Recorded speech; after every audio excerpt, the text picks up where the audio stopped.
Salam Indonesia. Anda menyaksikan berita terkini bersama saya Arna Suputra.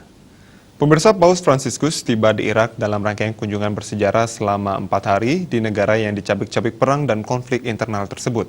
Agenda Sri Paus adalah menggelar pertemuan dengan para pejabat penting Irak.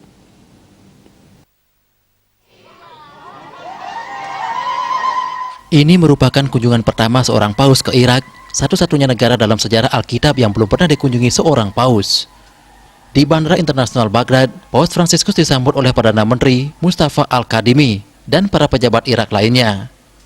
Paus berbincang dengan Kadhimi di ruang VIP sebelum menuju ke Istana Kepresidenan di Baghdad untuk menerima upacara penyambutan dan kunjungan kehormatan ke Presiden Barham Saleh, seorang politisi Kurdi Irak, di kantor pribadinya.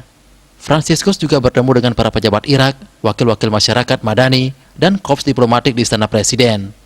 Sri Paus bertemu dengan para uskup, imam, biarawan, dan biarawati, seminaris, dan katekis di Katedral Our Lady of Salvation di ibu kota Irak. Paus Fransiskus yang berusia 84 tahun tersebut juga mengunjungi kota suci Najaf, di mana ia bertemu ulama Syiah paling berpengaruh di Irak, Ayatullah Ali Al-Sistani, yang berusia 90 tahun, sebelum menuju kota Mosul di Irak Utara, bekas kubu pertahanan ISIS.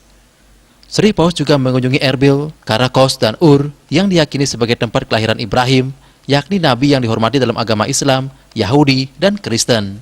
بیایید در این مکان زادگاه ایمان سرزمین پدرمان ابراهیم تاکید کنیم که خداوند. Ini merupakan kunjungan ke-33 Paus keluar Italia dan merupakan yang pertama kalinya dalam 15 bulan terakhir. Perjalanannya terbatas sebagian besar antara lain karena pandemi COVID-19. Sehari sebelum keberangkatannya, Paus Fransiskus merilis pesan video untuk rakyat Irak yang mengumumkan bahwa ia akan datang sebagai peziarah yang bertobat, yang memohon kepada Tuhan untuk memberi pengampunan dan mewujudkan rekonsiliasi setelah bertahun-tahun menghadapi perang dan terorisme. Untuk mencegah penyebaran COVID-19, ingat pesan Ibu selalu terapkan 3M, wajib memakai masker, wajib mencuci tangan, dan wajib menjaga jarak, serta wajib menghindari kerumunan. Dengan penerapan perilaku 3M, Indonesia segera terbebas virus corona menuju Indonesia maju. Tetaplah bersama Bali TV. Salam Indonesia.